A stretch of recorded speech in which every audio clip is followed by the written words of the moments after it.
Ole tun video chon hai Facebook monetization and your content is not earning money ti khalo vetrin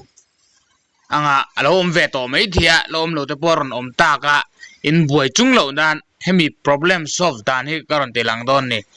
mo karon tilang don na uluk dewin lo ngai don yo he tiang buai na nei ho kha chon tuna chuakang dashboard info lan dan hen ang lo mai thia dashboard emo dashboard ti hen on la mai thia professional dashboard he por aron ti mai thia chuan ta hen kan lu tang chuan heta content a hen kan lu tang heta chung content a hen mo chuan hemi hetia lo lan chuan heta helai ka me in mu te mo hetiang kan tidang lamang heti hen lo lang don ni na tinge your profile is not your content is not earning money aron in tin chan kheng tin nge hei hi lo ta chi ani hei lo lang ta chi ani ngo hei hi tian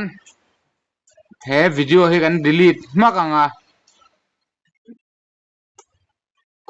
si original reel ai han lut photang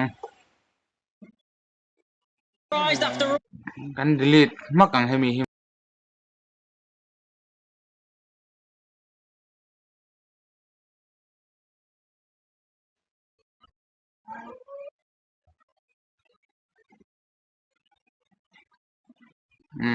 ka delete to chuan hun dang alo mangem kami earning money enti chan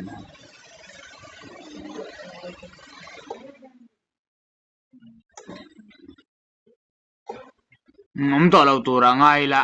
kan chekang tu na kan chekang alo lo ma se ta kan refresh ang piang kan refresh anga ha bota ni mo ti khana bota ni chuwang chuan kha point tu ro khatiang khatinga your profile is not earning money ti lo jong khating khan lo ti thin do ni kan share ve zoi chong ju ka riat ve chun liu bye bye